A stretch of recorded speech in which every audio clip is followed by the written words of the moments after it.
Bonjour et bienvenue à Vie de foi. C'est Frank Poulin avec vous, comme je l'ai dit tout au long de cette semaine, pour pas que vous croyiez que Pasteur Joël a terminé son émission. Non, il va être de retour pour une prochaine série et je le remplace aujourd'hui avec joie. Et puis, on a notre invité, justement, le pasteur Éric Dufour, qui est là avec nous. Ça va bien? Ben, ça va très, très bien. Belle semaine, hein? Absolument. On a une belle semaine, une belle série. Et puis là, c'est l'émission numéro 4.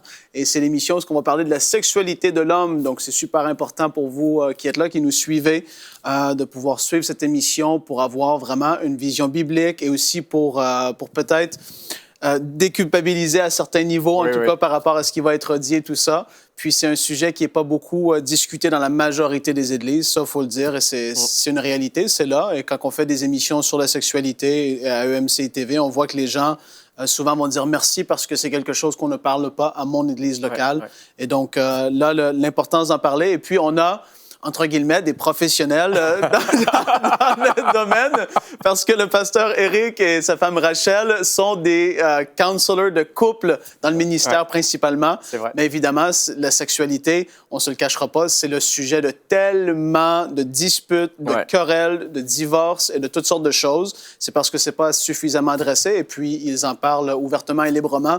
Donc, on a cette joie aujourd'hui de pouvoir en parler par rapport à l'homme, la sexualité de l'homme aujourd'hui.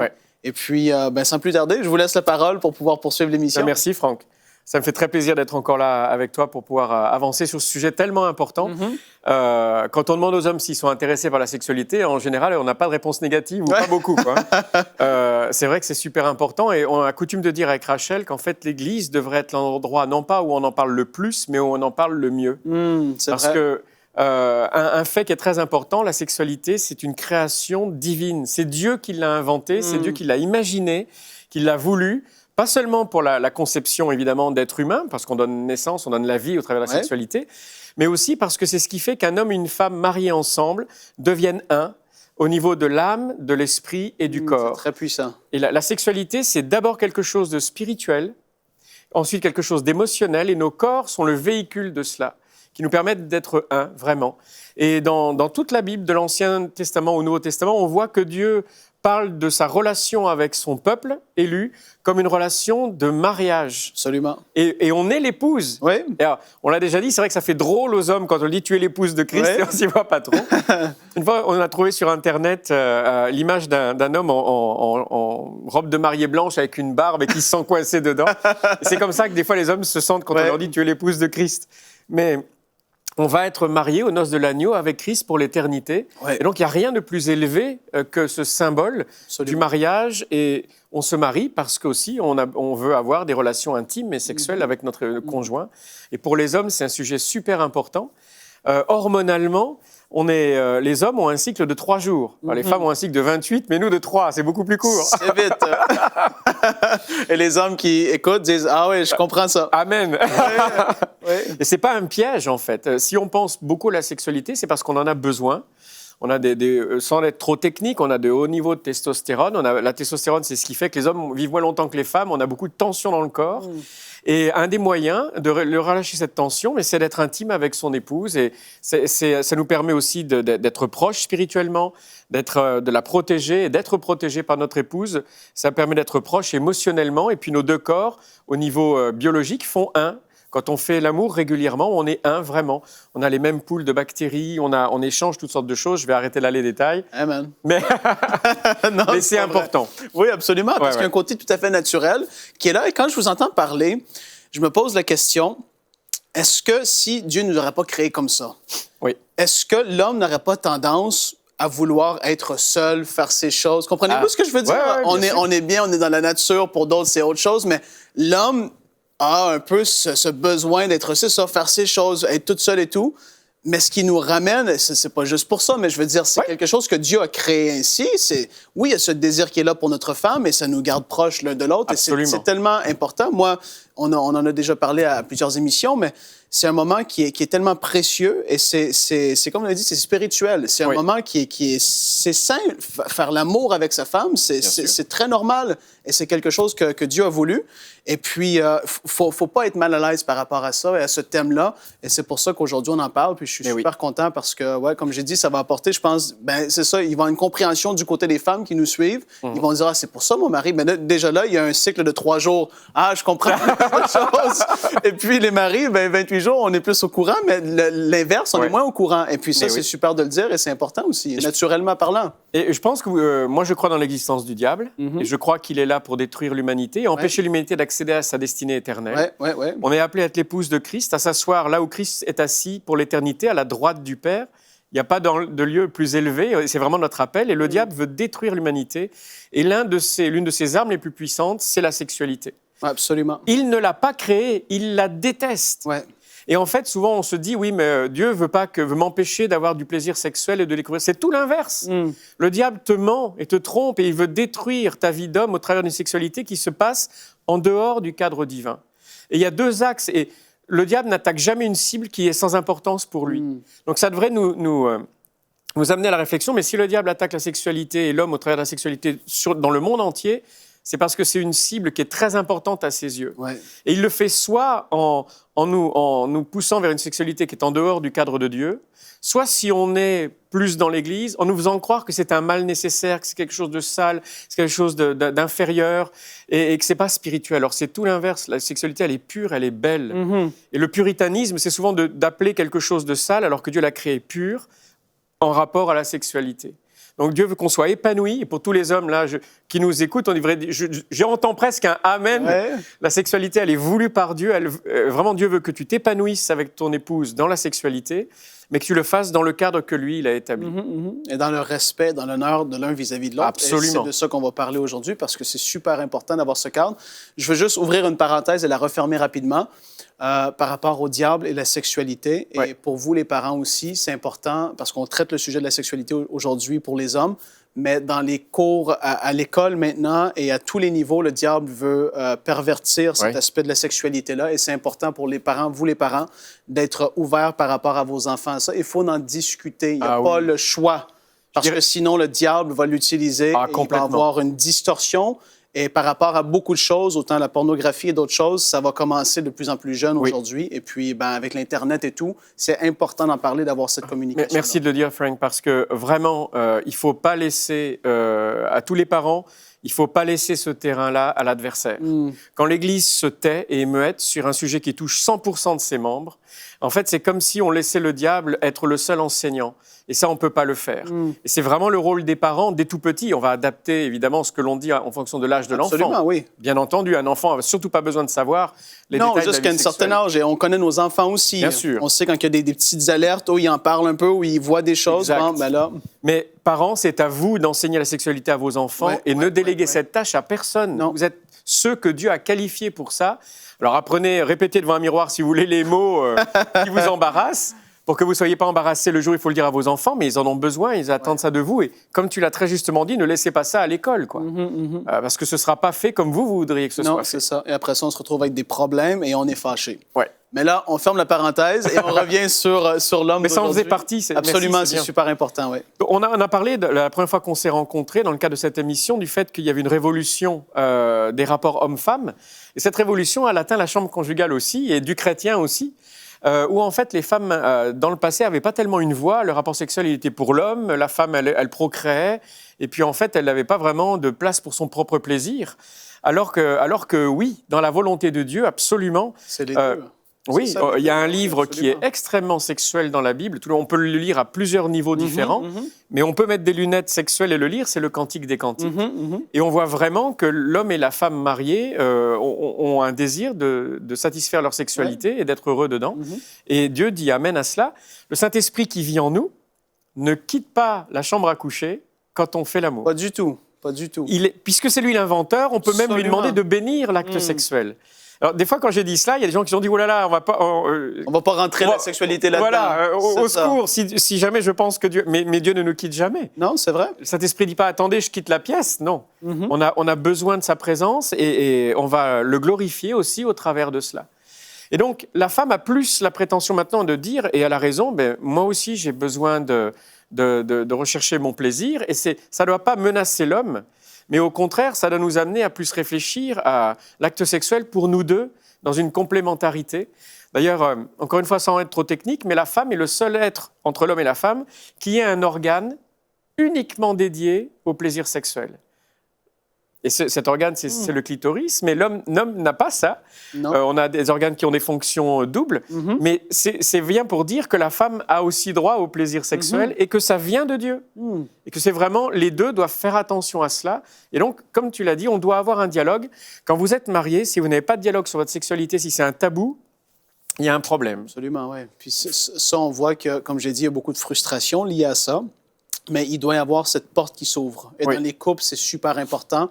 Vous, à la maison, vous devez en discuter ensemble et pas d'une façon tout crispée et tout. Moi, je veux dire, avec ma femme, quand je parle avec elle, c'est la personne avec qui je suis supposé dire tout. Ah ben oui. Et sans être mal et tout. Et puis, on parle de différentes choses dans notre vie et ça doit être pareil par rapport à la sexualité. On doit le faire dans la paix. Et puis, c'est en fait, si je comprends bien aussi où est-ce qu'on s'en va, c'est que dans la sexualité, le but, c'est pas d'être égoïste, mais c'est de rechercher le bien de l'autre et vice-versa aussi, si je comprends bien ce que vous voulez dire. Oui, tu comprends tout à fait bien. Et c'est ça. Et le drame, c'est qu'aujourd'hui, les hommes se sentent de plus en plus challengés au niveau de la sexualité. Les femmes ont des exigences qu'elles n'avaient pas l'habitude d'avoir, et c'est une bonne chose. Mais ce n'est pas à propos de la performance. Ce qu'une femme veut, c'est se sentir un avec son mari. Et la sexualité en fait partie.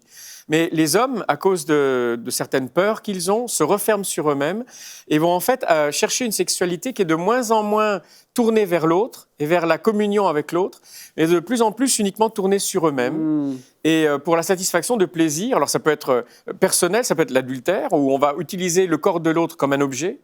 Ça peut se trouver aussi dans le cadre du couple. Malheureusement, il y a des hommes qui peuvent être très égocentrés dans la façon dont ils font l'amour à leur femme.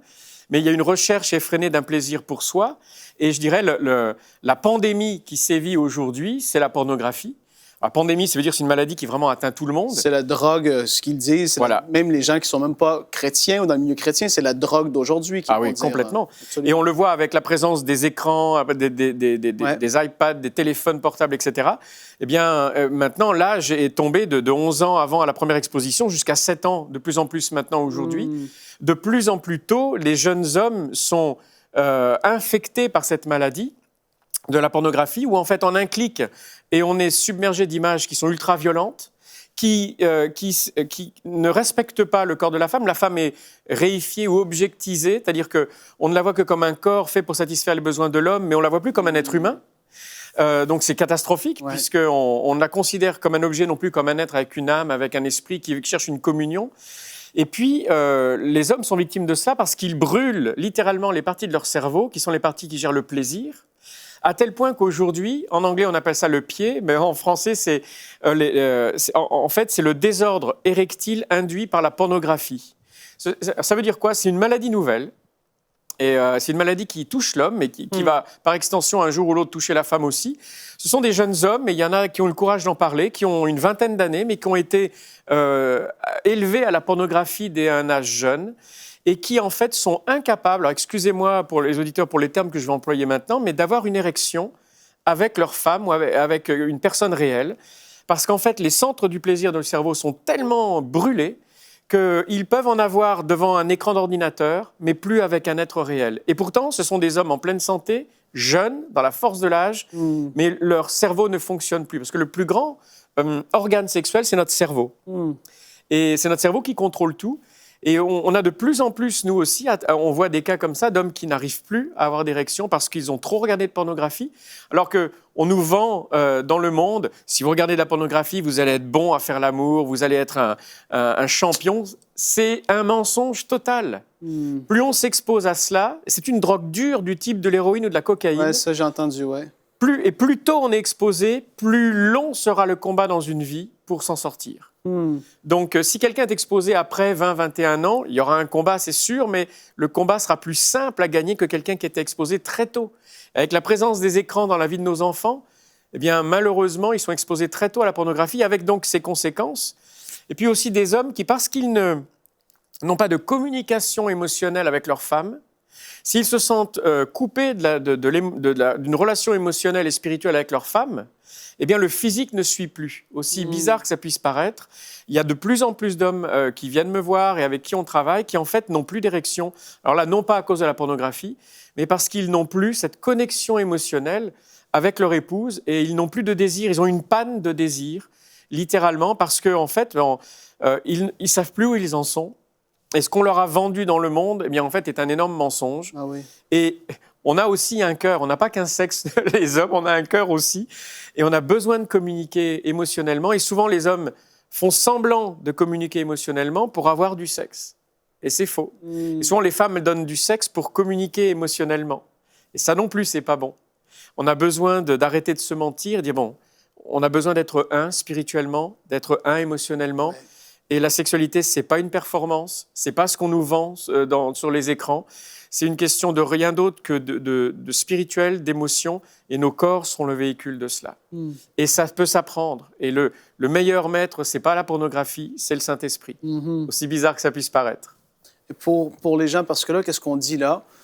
Moi, qu'est-ce que ça me dit? C'est qu'il y a juste, tout simplement à la base, là, la pornographie, c'est autre chose. Mais juste par rapport à l'homme qui se sent pas attiré à sa femme, pour moi, ça, c'est juste parce qu'il y a eu du désordre dans leur vie, dans leur vie de couple.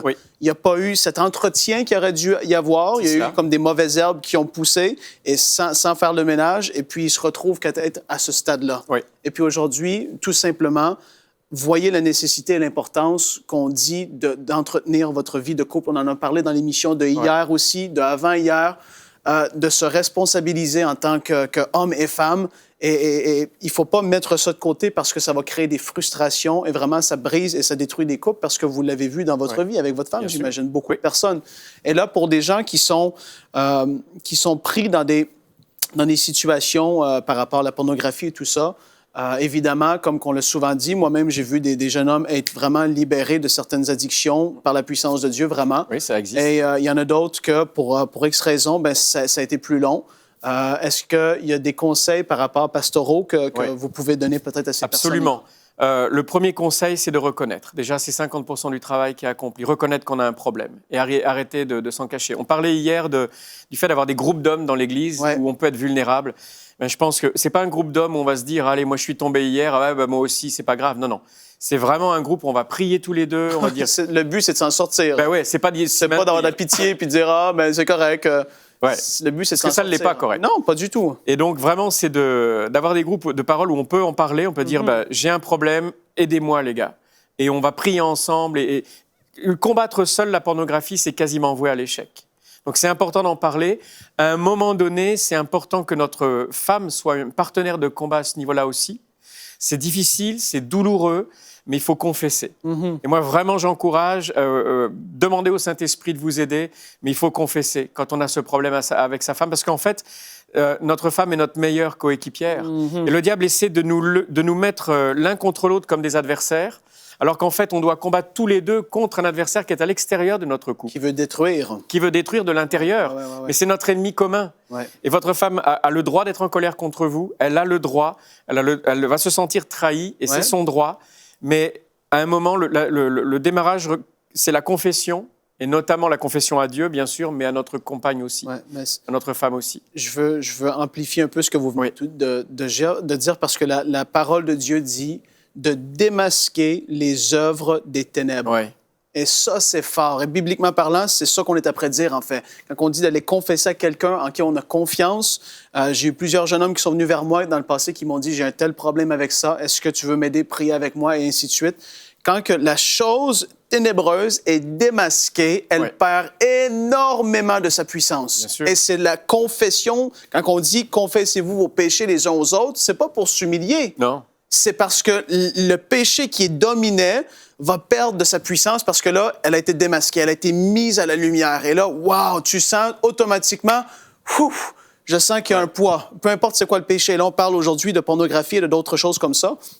Lorsque la chose va être démasquée, frères et sœurs, l'emprise du diable, il va être mis à la lumière et là, les choses vont commencer vraiment à aller vers le mieux, à déballer. C'est pour ça qu'il faut, sens. comme tu le disais très bien, avoir un dialogue entre époux par rapport à notre sexualité, nos tentations. L'homme comment dire, sa libido est motivée par les choses qu'il voit. Et donc, c'est pour ça qu'on est tellement sensible à la pornographie, même si aujourd'hui, ça atteint les femmes aussi, parce qu'on a toujours besoin, en tant qu'homme, d'avoir une banque d'images dans notre cerveau qui soit remplie du corps de notre femme, par exemple. Donc, on a besoin d'en parler.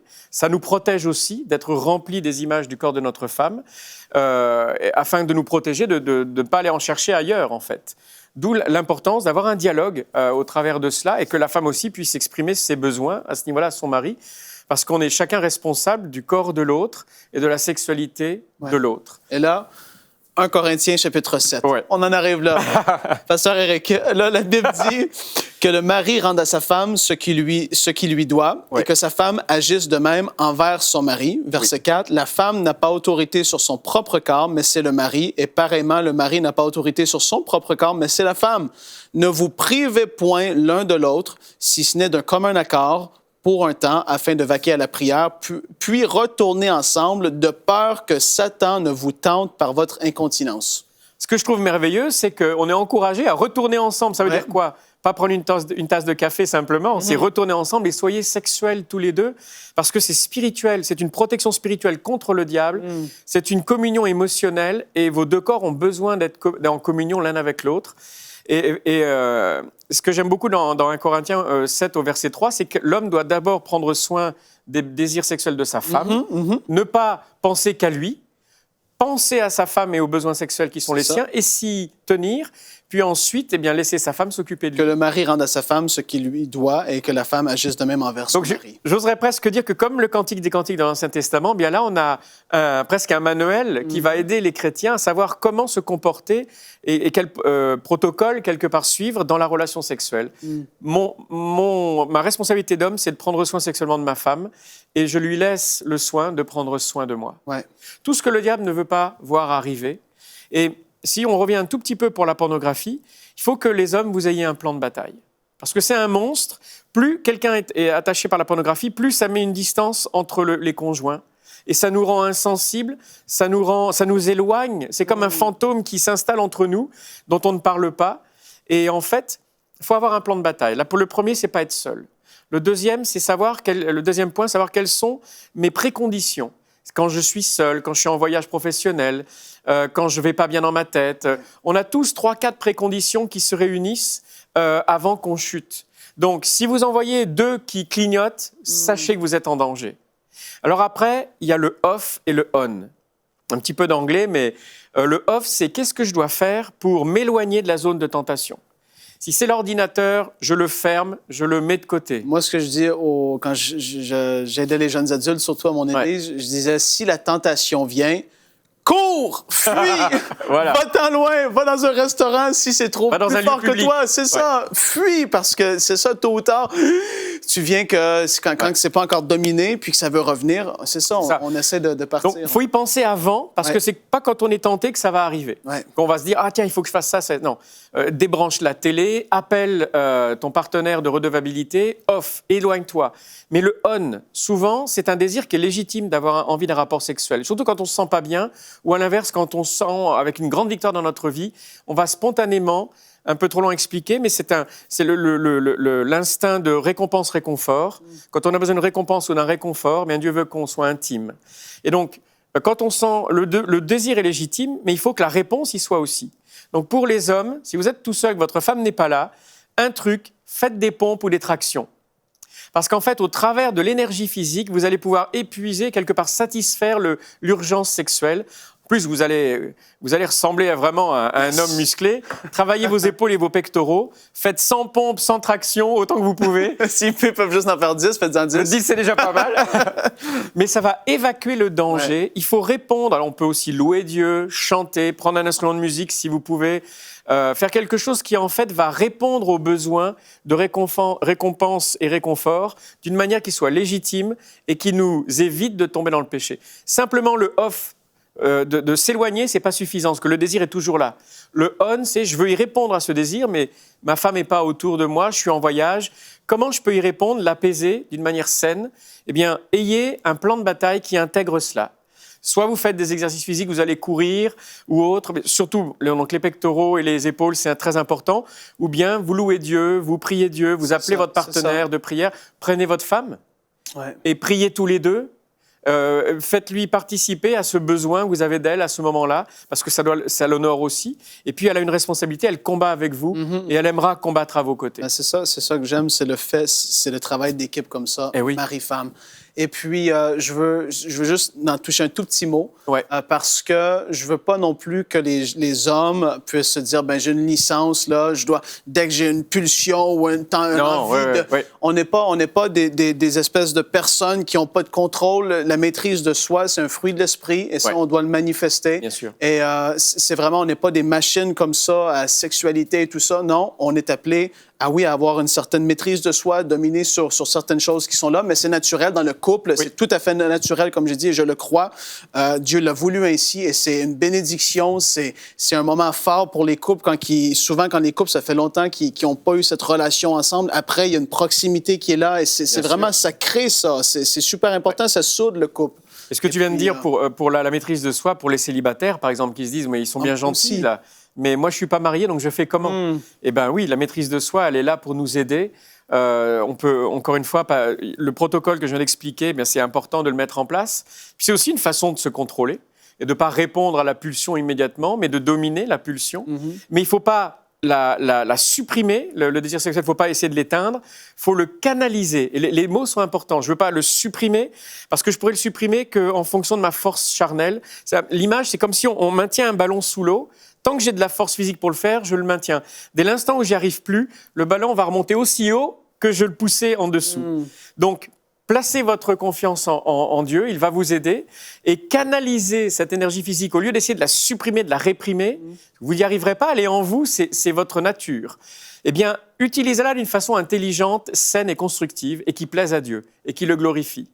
Et faire attention à son corps, faire du sport, louer Dieu, participer dans la prière avec un partenaire de redevabilité quand vous êtes des célibataires, ce sont d'excellentes réponses. Amen. Amen. Fait que si vous avez été bénis par cette émission, on veut vous encourager. Si c'est votre cas, vous êtes pris par certaines addictions dans votre vie encore, ça fait des années, prenez cela au sérieux, démasquez les œuvres des ténèbres, allez vers quelqu'un de confiance, puis vraiment, dites-le, confessez cette chose pour que ça puisse être brisé dans votre vie. Et pour vous, les couples, soyez dans la joie et parlez de ces choses, parce que c'est important de le faire.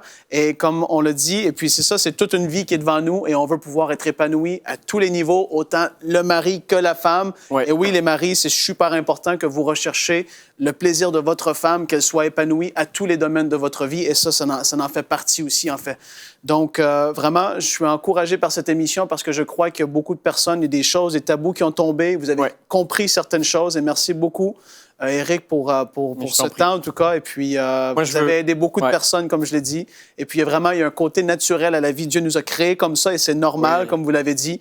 Marcher rempli du Saint-Esprit, et puis manifester les fruits de l'Esprit, toutes ces choses-là, et vraiment, ça va aller vraiment de l'avant. La sexualité, elle est belle. Il faut le redire aux hommes. Dieu veut que vous soyez épanouis sexuellement. C'est ce qu'il veut pour vous. Amen. Fait que, Seigneur, au nom de Jésus, bénis ces hommes qui sont là, qu'il puisse y avoir une sexualité épanouie. On te remercie pour leur vie, Père.